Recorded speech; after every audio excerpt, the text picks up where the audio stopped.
Hello, and welcome back to the ever so fabled Hooky Hour, where we've got 40 subscribers! Hooray! 40 subscribers at the time of this recording. Fingers crossed we don't lose someone. That'd be preposterous. Nonetheless, thank you all so much. I'm sorry I'm saying this all in the dark. I really should have picked a better time to announce the news. Maybe I'll make a quick video on it. We'll see in the future. Nonetheless, let's get right back into it. This bewitching episode. We'll see what happens. We got a white-haired girl. We got white-haired guy. Let's see what happens to these fated two. It had been about a week since the white-haired girl had taken up residence in the mansion. Staying in that house deprived of light was, I imagine, a very claustrophobic experience. To anyone blessed enough to have sunlight as part of their everyday lives, it would have been unbearable. But for her, the mansion, with its prison walls and lack of either illumination or recreation, was the one place she could find respite. She and Michael continued to be distant, however. He spent most of his time in the chambers, which he had explicitly told the white-haired girl to stay out of, leaving her unable to close that gap. Nonetheless, on the occasions they did cross paths in the hallway, their eyes would meet, if but briefly. It was never for more than a few seconds. Why does it feel like I have read this before? Whenever she saw him, she made a point of giving him a little smile. He never said anything, but still, when she had first arrived, he would not have even met her gaze. He seemed to be taking more and more notice of her. Last time we left off... okay, yeah. This is a different scene. Good. We're in the cellar now. It was in the library previously. She had stumbled a bunch of books, down the shelf, or off the shelf, I guess. Stumbled books off the shelf. I don't know, it's kind of weird saying that you stumbled something else, but I guess that's a word. One day, the white-haired girl stood in the cellar, a frown on her face. Well, this is troubling. I can't go down to the village, but if we don't do something soon... The cellar was where their food was stored, an assortment of non-perishables and dried foods, smoked meats and cheeses. Also, every time I start recording, my nose starts itching. I'm sorry. Her daily meals were taken from the supplies there. However, the stockpile was beginning to grow quite small. The Kraft Singles American cheese was running low. The expiration date was coming up soon. On the rest of them, were she not on the run, she could have gone to the village to procure more. Or perhaps, were she a little tougher, she could have captured a wild animal for its meat. Heh. But master, you know a young, delicate thing like her was hardly up to the task of hunting for food. How does he normally get his supplies, I wonder? From there, other questions about Michael started rising in her mind. No matter how lifeless he seemed, surely he still had to eat, right? The white-haired girl nodded, then made her way out of the cellar, intending to head for his bedchamber. But on her way there, she spotted him standing by the entrance, staring motionless at the door lit by a single candle. He appeared to be waiting for something. May I ask you a question? Go on. I was just down in the cellar, and I noticed we were running low on food. Do you normally go down to the village to restock? I haven't been outside in 10 years. Then how do you... What if I told you I don't eat? Oh, what? That I am not of this world, and as such I have no need for sustenance. What would you think of that? That sounds very, economical? If you can survive without having to eat, that's one less thing to worry about. If it were possible, I'd like to have that ability too. Oh, it would seem trying to frighten you is a waste of time. Was I supposed to be afraid? Never mind. It doesn't matter. You asked about the food in the cellar. It's getting to be about that time. Use the spell Conjure Food. Wait and you will find out. What are you... It's here. Oh? The craft singles I ordered. From DoorDash. Got it from local Walmart. Online shopping is awesome. If you want to know where my supplies come from, open the door. But, I'm in hiding. There's no one at the door anymore. The knock is nothing more than a signal. A signal? The white-haired girl turned down Michael to press him for more information, or turned toward, but he averted his gaze. Find the answer yourself, he seemed to be saying. She took several moments to gather her will, then marched over to the door. God, that sounded more violent than it should have been. Where's the food? Boom. So bright. The sunlight, which she had not seen in some time, was so bright it seemed to burn her eyes.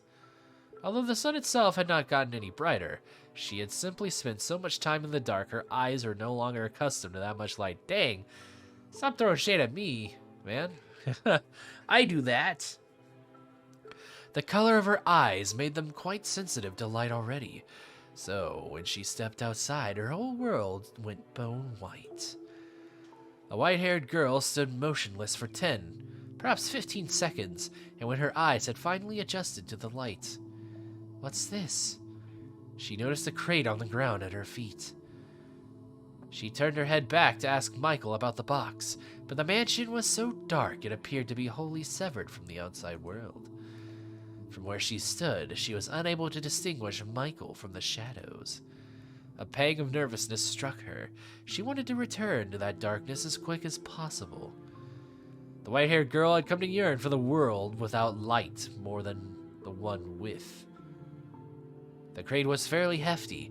The slightly built girl had considerable difficulty bringing it into the house.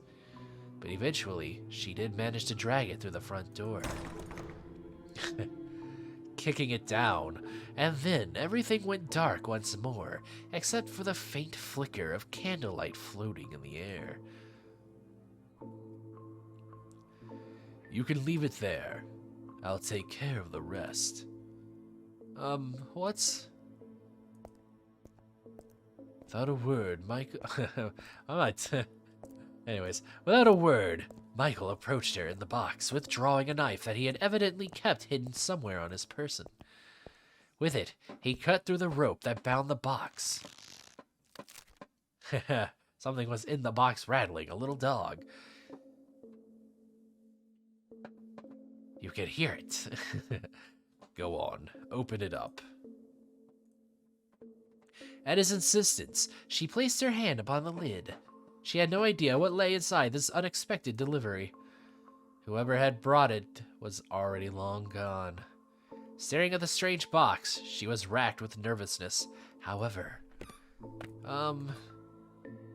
what she found when she pushed aside the lid was completely ordinary food. Haha. Is something amusing? It was just rather anticlimactic. Here I was, worried about what might be inside. We were just talking about the supplies in the cellar. So we were. It completely slipped my mind. This should last us for some time. I don't know if the person that brought it considered that there's now 2 people here. Or might need to double the food. It's all preserved just like what's in the cellar. But I don't understand. Who would deliver all of this to you? There should be a book in there as well. What? Oh, there it is. The library, he said. That his family sends him 1 book a month. Does that mean this box came from them? If so, then why? Did the person who delivered this leave without speaking to him? What happened between him and his family? Is he here because they want them here? Want him here? Or because he chose to be here? Take the book to the library, please. I will bring the rest of the supplies to the cellar. It's a big box. I'm sure you could use some help carrying it. That won't be necessary. Take the book and go. But, fine, then stay here. I'll take care of everything. Wait, hold on, please. What is it? You don't have to answer this if you don't want to. And, I'm not trying to pry, but I can't help but be curious. Say what you have to say, please. I was wondering if you could tell me why you live here in this mansion. Why did whoever delivered this box leave before you even opened the door? Could you perhaps be imprisoned here? Hitting the hard questions.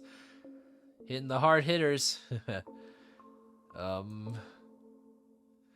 I told you this the very first day. I am cursed. It's only natural for a cursed man to live in a cursed home. Yes, but that's such a vague answer. I don't understand why you're in the situation you are. I don't know how you feel about it. There's so much I don't know. And I'm not even sure if your curse actually exists. I see. That is a perfectly reasonable doubt from your point of view. Having been branded a witch because of your appearance.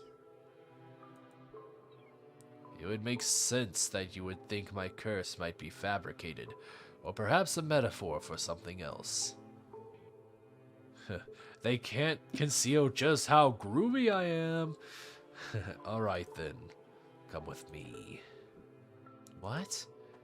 I'll show you my curse. Born with 2 left feet. Can't dance. These guilty feet have got no rhythm.